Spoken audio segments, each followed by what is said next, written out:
안녕하세요. 방송 잘 보고 있습니다. 라섹과 스마일 라식 비교해 주시면 감사드리겠습니다. 혹시 원장님은 또 어떤 수술 받으셨는지도 궁금하고 만약에 지금 다시 받으신다면 어떤 수술을 받으실 예정인지.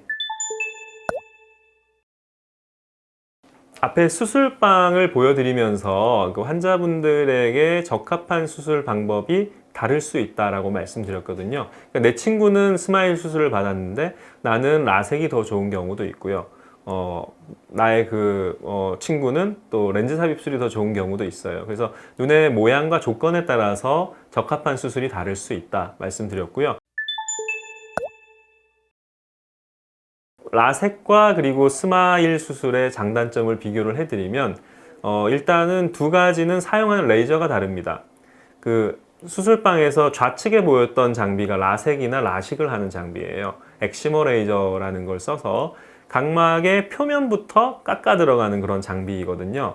그래서 표면부터 깎아야 되니까 그 깎기 전에 어떤 처치를 하냐에 따라서 라섹과 라식 수술이 나뉘게 되거든요.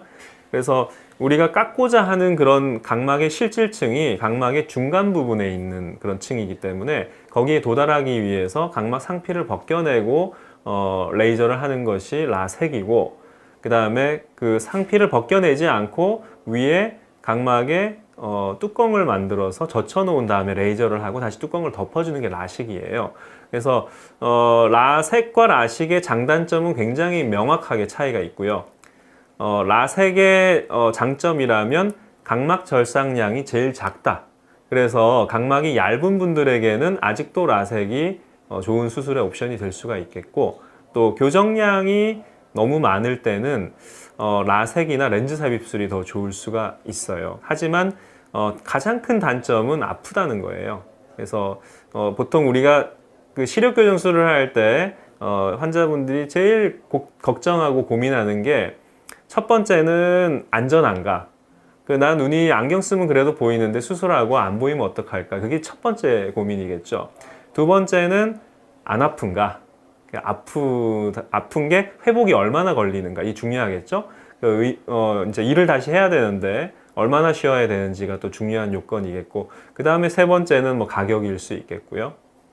자, 근데 이제 라섹은 어쨌든 이틀에서 3일 정도는 눈이 시리거나 불편하거나 경우에 따라서는 꽤 통증이 있을 수 있거든요. 그게 가장 큰 단점. 또 하나의 단점은 약을 오래 써야 돼요. 그리고 자외선 차단을 오래 해줘야 되는데 그 기간이 최소 3개월에서 6개월까지도 되기 때문에 수술 후에 관리를 내가 철저히 잘할 자신이 있는 사람이 받으시는 게 좋습니다. 근데 이제 라식 같은 경우는 가장 큰 장점이 통증이 거의 없어요. 다음날 바로 회복이 되고 업무 복귀를 할 수 있는데, 이제 그런 장점이 있지만 충격에 약하다는 또 단점이 있고, 라식 뚜껑을 만들 때 합병증이 생길 수 있는 또 하나의 잠재적인 위험성이 있고, 또 하나는 건조증 유발이 많아요.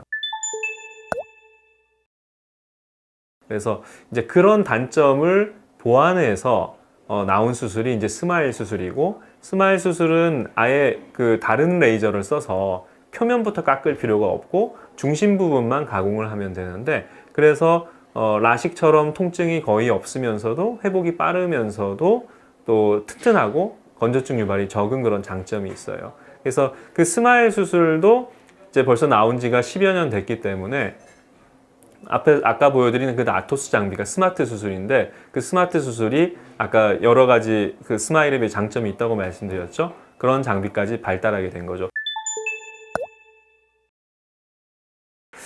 저는 참고로 이제 스마일이나 스마트 수술이 없는 시대에 수술을 받았어요. 그러니까 제가 수술을 받은 게 벌써 15년도 넘게 지났는데, 그 당시에는 이제 라식과 라섹밖에 없었기 때문에 두 가지 수술 중에서 저는 이제 각막 두께는 어느 정도 충분했지만 관리를 잘할 자신도 있고 각막 두께를 그래도 많이 남기는 것이 좋지 않을까 생각을 해서 저는 라섹 수술을 받았어요. 만약 지금 제가 수술을 다시 받을 수 있다고 하면 저는 그 스마트 수술 받을 것 같아요.